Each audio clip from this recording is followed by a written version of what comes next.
حضرات گرامی،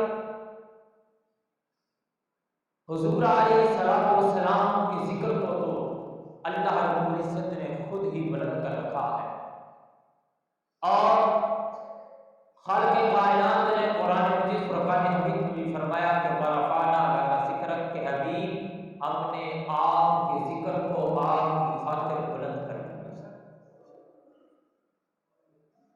اب اس کائنات میں اگر کوئی آپ پر درود پڑھے یا نہ پڑھے، اب اگر اس کائنات کے اندر کوئی شخص یا کوئی انسان یا کوئی جن یا کوئی بھی چیز ہو، وہ اگرچہ حضور علیہ الصلوۃ والسلام کا تذکرہ نہ کرے تو حضور علیہ الصلوۃ والسلام کی شان میں کوئی فرق نہیں پڑے گا، کیونکہ خالق کائنات نے خود فرمایا ورفعنا لک ذکرک، کہ حبیب ہم نے آپ کے ذکر کو آپ کی خاطر بلند کر ڈالا۔ تو حبیب ہم نے ذکر کیوں کرنا ہے؟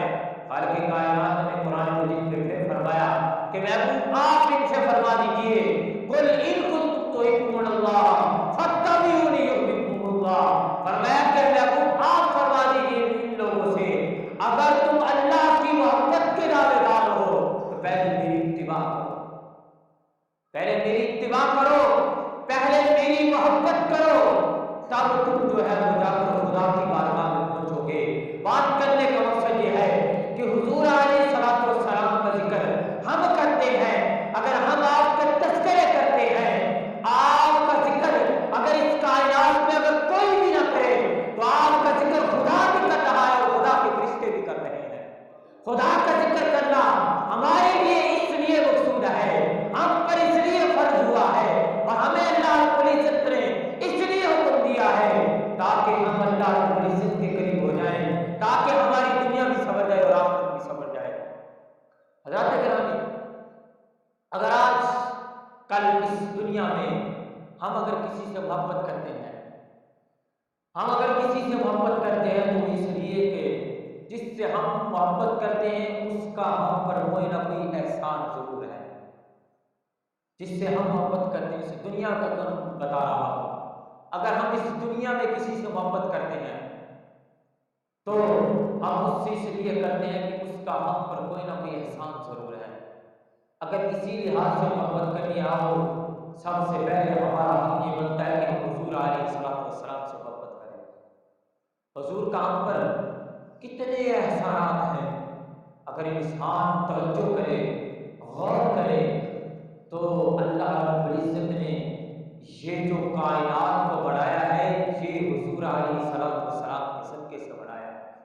خالق کائنات خود فرماتا ہے کہ محبوب اگر آپ کو بنانا مقصود نہ ہوتا تو میں اپنی خدائی کو بھی ظاہر نہ کرتا۔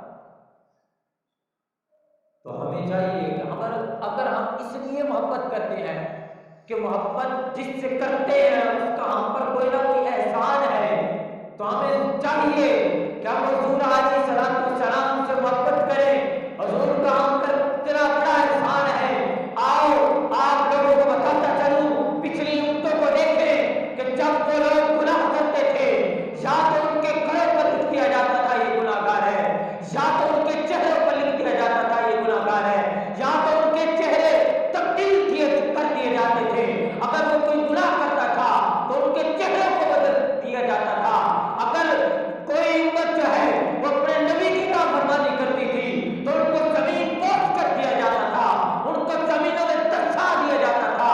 ارے یہ ہم پر حضور علیہ الصلوۃ والسلام کا احسان نہیں تو اور کیا ہے؟ ہم گناہ بھی کرتے پھر رہے ہیں لیکن اس کائنات میں صحیح سلامت پھر رہے ہیں۔ کیا یہ حضور علیہ الصلوۃ والسلام کا ہم پر احسان نہیں؟ کیا ہمارے چہرے اتنے خوبصورت ہیں کہ ہم گناہ بھی کرتے پھرے اور اس کائنات میں صحیح اور سلامت پھرتے رہے؟ ارے یہ حضور علیہ الصلوۃ والسلام کا ہم پر احسان ہے کہ ہم گناہ گار ضرور ہیں، ہم گناہ گار ہیں، ہم حضور علیہ الصلوۃ والسلام کے ہم آپ کی کملی میں، ہم آپ کی کملی کے سائے کے نیچے آئے ہوئے ہیں۔ یہ حضور علیہ الصلوۃ والسلام کی کرم نوازی ہے۔ اللہ رب العزت نے خود فرمایا کہ محبوب جب تک آپ ان میں موجود ہیں میں ان پر عذاب نازل نہیں کروں گا۔ اللہ رب العزت نے خود فرمایا کہ محبوب جب تک آپ ان میں موجود ہیں میں ان پر عذاب نازل نہیں کروں گا۔ کیا یہ حضور علیہ السلام کا ہم پر احسان نہیں ہے؟ اور اگر ہم کسی سے اس لیے محبت کرتے ہیں تو وہ ہمارے مشکل وقت میں ہمیں کام آئے گا۔ اگر اس دنیا میں ہم لوگ کسی شخص سے اگر محبت کرتے ہیں تو اس لیے کہ وہ ہمارے مشکل وقت میں ہمارے کام آئے گا۔ حضرت گرامی مجھے بتائیں، اس دنیا کے مشکل حالاتوں میں ہم اگر اس سے محبت کرتے ہیں کہ جو اس دنیا کے مشکل حالات میں ہمارے کام آئے گا، تو کیا ہمارا یہ حق نہیں بنتا کہ ہم حضور علیہ السلام سے محبت کریں؟ کیونکہ وہ کل قیامت کا دن ہوگا جب حضور علیہ السلام ہمارے کام آئیں گے۔ اس کائنات کے بعد، اس دنیا کے بعد، روز محشر اور قبر کے اندر جب مشکل حالات ہم پر ہوں گے، جب مشکل گھڑیاں ہوں گی ہم پر، تب جو ہماری شفاعت کے لیے آگے بڑھیں گے وہ حضور علیہ السلام ہے۔ حضرت گرامی کل قیامت کا دن ہوگا، تمام کی تمام دنیا میدان محشر میں موجود ہوگی اور 25,000 سال گزر جائیں گے۔ قیامت کا ایک دن 50,000 سال کے قریب کا ہے۔ آدھا دن گزر جائے گا، حساب و کتاب شروع نہیں ہوگا، حساب و کتاب شروع نہیں ہوگا۔ لوگ آپس میں مشورہ کریں گے کہ چلیں کسی کے پاس چلتے ہیں تاکہ ہمارا حساب و کتاب شروع ہو سکے۔ لوگ چلتے چلتے حضرت آدم علیہ السلام کے پاس آئیں گے۔ آپ کہیں گے کہ نہیں، آگے چلے جاؤ، میں یہ کام نہیں کر سکتا۔ چلتے چلتے حضرت عیسیٰ علیہ السلام کے پاس آئیں گے، آپ سے کہیں گے کہ آپ روح اللہ ہے، آئیں آپ چلیں اللہ کی بارگاہ میں ہماری سفارش کیجیے اور ہماری سفارش کیجیے تاکہ حساب و کتاب تو شروع ہو۔ آپ کہیں گے کہ میں تو نہیں کر سکتا، ہاں لیکن میں تمہیں اس ہستی کا نام بتا سکتا ہوں جو یہ کام کر سکتی ہے۔ حضرت عیسیٰ علیہ السلام حضور علیہ السلام کا نام لیں گے۔ جب لوگ چلتے چلتے آپ کی دربار میں آئیں گے، جب آپ چلتے چلتے آپ کی بارگاہ میں آئیں گے، جب آپ کی بارگاہ میں عرض کریں گے، حاضر ہوں گے، عرض کریں گے کہ یا رسول اللہ صلی اللہ علیہ وسلم، آپ تو اللہ کے حبیب ہیں، چلے خدا کی بارگاہ میں ہماری سفارش کیجیے۔ حضور یہ نہیں کہیں گے کہ میں اس کام کے لیے نہیں آیا، حضور خود فرمائیں گے چلو میں تو وہی سیکھا۔ ارے یہ تو حضور علیہ السلام کی شفقت ہے۔ کیا آپ نے خود اللہ کی بارگاہ میں دعا کی، یا اللہ جو تیری بندوں میں گناہ گار شخص ہے وہ میرے کھاتے میں ڈال دے؟ کل قیامت کا دن ہوگا، حضور سجدے میں سر رکھیں گے، اللہ فرمائے گا حبیب سر اٹھائیے، آپ جو مانگے گے وہ عطا کیا جائے گا، آج شفاعت کے لیے آپ کی شفاعت قبول کی جائے گی۔ اور آپ جو ہے آپ فرماتے ہیں میں تب تک سکون سے نہیں بیٹھوں گا جب تک میری تمام کی تمام کی بخشش نہیں ہو جاتی۔ بتائیں مجھے اس سے مشکل وقت بھی کوئی ہے کہ جب حضور علیہ السلام ہمارے کام آئیں گے؟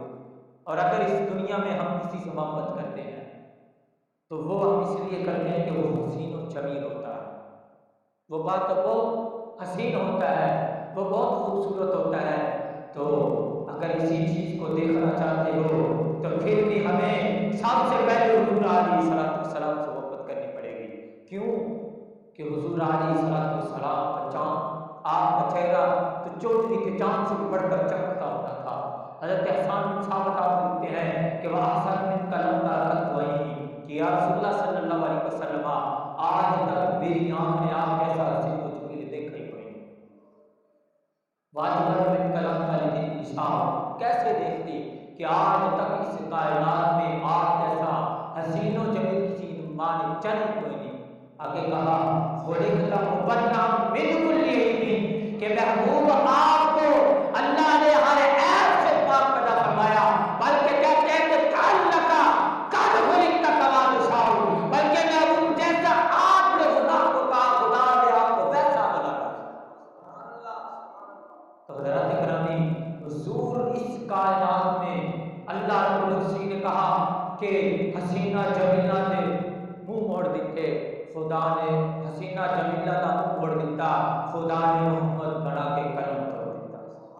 تو اس لیے ہمارا یہ مقصد بنتا ہے ہمیں یہ چاہیے کہ اگر ہم کسی سے محبت کرنا چاہتے ہیں تو ہمیں یہ چاہیے کہ ہم سب سے پہلے حضور علیہ السلام سے محبت کریں۔ اور آخر میں ایک بات کرنا چاہتا ہوں، بات تو ذرا تخت ہے لیکن موضوع کے حوالے سے کرنا چاہوں گا۔ حضرات گرامی، ہم حضور علیہ السلام سے محبت کے دعویدار ہیں۔ یہ کل ہم نے جلوس نکالا استقبال ربیع الاول شریف کا، اس میں نعرے لگاتے تھے ہم کہ غلام ہے رسول کے غلام ہے، غلامی رسول میں موت بھی قبول ہے۔ حضرات گرامی، اگر ہم اس نعرے کی تشریح کریں، اگر ہم اس نعرے کی حقیقت میں جائیں تو پتہ کیا چلتا ہے، صرف یہ بات نعروں تک محدود نہیں رہتی کہ ہم نعرے تو لگاتے رہیں کہ غلام یہ رسول میں موت بھی قبول ہے، تو جب بات آ جائے میدان عمل میں نکلے گی تو تب ہم لوگ گھروں میں بیٹھ جائیں، تب پیرانے نظام جو ہے وہ اپنے حجروں میں بیٹھ جائیں، جب علماء و شیخ جو ہے وہ اپنے اداروں کو سنبھالنے کے لیے بیٹھ جائیں۔ یہ بات نعروں تک محدود نہیں ہوگی۔ حضرت گرامی، اگر ہم اللہ سے، اللہ کے محبوب سے محبت کے دعوے دار ہیں تو ہمیں میدان عمل میں بھی نکلنا ہوگا، ہمیں منہ توڑ جواب دینا ہوگا ان لامیوں کو، ان گستاخوں کو کہ اگر تم حضور علیہ السلام کے خلاف کوئی بات کرو گے تو غلامان محمد جو ہے وہ اس دنیا میں موجود ہے، تمہیں منہ توڑ جواب دیں گے۔ حضرت گرامی، کیا ہم نے یہ باتیں نعروں تک محدود رکھنی ہے؟ حضرت گرامی، پھر جس نے حضور علیہ السلام کے ساتھ محبت کی، جس نے وفا کی، تو پھر قبلہ بابا جی بھی کہا کرتے تھے اسلام کا دیکھا نہیں لگتا۔ آپ بھی فرمایا کرتے تھے اگر انسان کے دل میں سچی محبت ہو حضور علیہ السلام کی تو پھر دنیا دیکھتی ہے کہ اس انسان کا چرچا جو ہے وہ قیامت تک وہ ساری رہتا ہے۔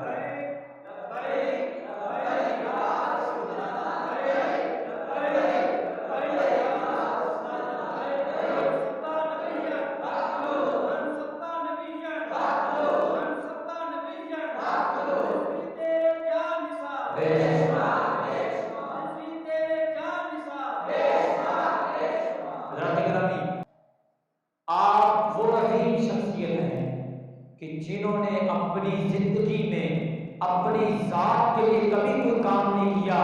وہ کسی نے کیا خود کہا، آپ خود تو بھی چہر پر بیٹھتے تھے لیکن عالم اسلام کو اپنے پیروں پر کھڑا کر گئے۔ آپ جب بات کرتے تھے تو عالم کفر کے اندر زلزلہ آ جاتا تھا، یہ کون سی ایسی ہستی کی جس نے بات کی ہے؟ آپ نے جب بھی بات کی حضور علیہ السلام کی بات کی ہے۔ حضرت گرامی، ہمیں یہ چاہیے ہم اس بات کو نعروں تک محدود نہ رکھیں کہ غلامی رسول میں موت بھی قبول ہے۔ ہمیں عمل میں آنا ہوگا، ہمیں اس چیز کو اپنے اعمال کے اندر دکھانا ہوگا۔ صرف یہ نہ ہو کہ غلامی رسول میں موت بھی قبول ہو، اس کے ہم دعوے تو کرتے رہیں، لیکن جب وقت آ جائے نظام مصطفیٰ کو تخت پر لانے کی تب ہم کہیں کہ نہیں جناب وہ ہمارے والد نے یہ کہا تھا کہ وہ کس کو دینا ہے، جناب وہ فلاں نے کہا تھا کہ ہم اس کو دیں گے، وہ ناراض ہو جائے گا۔ کیا ہم نعرے لگاتے تو ہیں کہ نظام غلامی رسول میں موت بھی قبول ہے اور نظام مصطفیٰ کے لیے ہم ایک پرچی تک تو دے نہیں سکتے؟ صرف ہم یہ نعروں تک محدود رہیں گے، ہمیں میدان عمل میں آنا ہوگا، ہمیں اپنے آپ کو ایسا بنانا ہوگا کہ ہم دنیا میں چلے تو ہمیں دیکھ کر لوگ خود کہے وہ دیکھو رسول اللہ صلی اللہ علیہ وسلم کا غلام کر رہا ہے۔ حضرات گرامی، ہم نے اپنے آپ کو اس طرح ڈالنا ہوگا محبت رسول صلی اللہ علیہ وسلم میں کہ کفر والے دیکھیں جب ہم بات کریں تو ان کو پتا چلے کہ رسول اللہ کے غلام بول رہے ہیں۔ حضرات گرامی، ہمیں اپنے آپ کو سنبھالنا ہوگا، ہمیں اپنے آپ کو جو ہے محبت رسول صلی اللہ علیہ وسلم میں اس طرح ڈالنا ہوگا تاکہ بعد میں جو ہے وہ ہمیں پتہ چلے۔ اور ایک بات کہتے ہیں کہ جب ہم رسول اللہ کی محبت میں خود کو ڈالیں گے تو ہوگا کیا؟ کہتے ہیں کہ کی محبت سے وفا ہونے تو ہم تیرے ہیں، یہ جہاں چیز ہے کیا لوگ قلم تیرے ہیں۔ اقبال نے بات ہی ختم کر دی کہ محمد کی محبت ایمان کی شرط اول ہے، کرشمے ہو حامد